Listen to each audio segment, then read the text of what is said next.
Welcome friends, welcome to India சமையல்.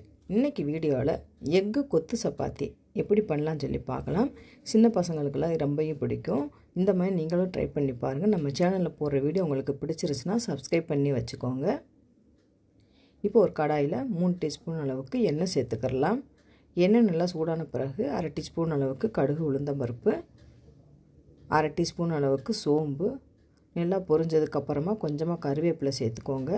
Medium size வெங்காயம் 2 வெங்காயம் பொடியாக கட் பண்ணி சேர்த்துக்கிறலாம். இப்போ வெங்காயம் நல்லா வதங்கட்டும்.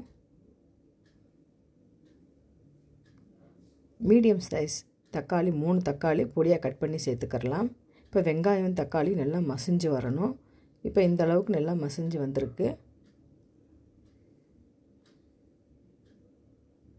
இந்த ஸ்டேஜில் 1 டீஸ்பூன் அளவுக்கு இஞ்சி பூண்டு பேஸ்ட்டு சேர்த்துக்கிறலாம். இஞ்சி பூண்டு பேஸ்ட்டு பச்சை வாசனை போகிற அளவுக்கு நல்லா வதக்கிக்கோங்க.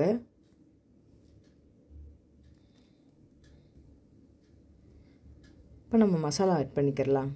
1 டீஸ்பூன் அளவுக்கு மிளகாத்தூள் சேர்த்துக்கோங்க. காரத்துக்கு ஏற்ப சேர்த்துக்கிறலாம்.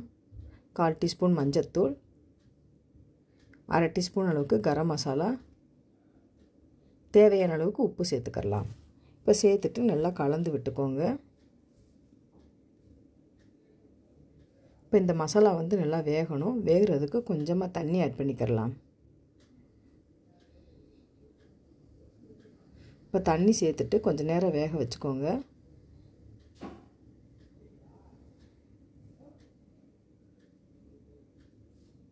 இப்போ இந்த மசாலா நல்லா வெந்து வரணும். இப்போ மசாலாவோட பச்சை வாசனையெல்லாம் போயிருச்சு.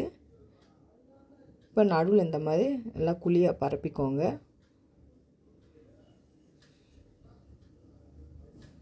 நான் 2 முட்டை சேர்த்துருக்கேன். இந்த மாதிரி நடுவில் ஊற்றிக்கோங்க. முட்டைக்கு தேவையான அளவு மிளகுத்தூள் ஆட் பண்ணிக்கிறலாம். கொஞ்சமாக உப்பு சேர்த்துக்கோங்க. இப்போ ஃபுல்லாக நம்ம கலக்கி விடக்கூடாது. அந்த முட்டையை மட்டும் லைட்டாக இந்த மாதிரி கலக்கி விட்டுக்கோங்க. முட்டை நல்லா வெந்து வரட்டும். நம்ம இப்போ மிக்ஸ் பண்ணக்கூடாது. இப்போ பார்த்தீங்கன்னா முட்டை நல்லா வெந்து வந்துருச்சு. இந்த ஸ்டேஜில் நல்லா கலந்து விட்டுக்கிறலாம். இப்போ இந்த மசாலாவோட முட்டை நல்லா கலந்து வந்திருக்கு. கொஞ்சமாக கொத்தமல்லி இலையை தூவி விட்டு நல்லா மிக்ஸ் பண்ணிக்கிறலாம். அவ்வளோதாங்க, மசாலா ரெடி ஆயிடுச்சு. நான் 6 சப்பாத்தியை சின்ன சின்ன பீஸாவை இந்த அளவுக்கு நல்லா கட் பண்ணி எடுத்து வச்சுக்கோங்க. இப்போ இந்த மசாலாவோட சப்பாத்தியை ஆட் பண்ணிக்கிறலாம்.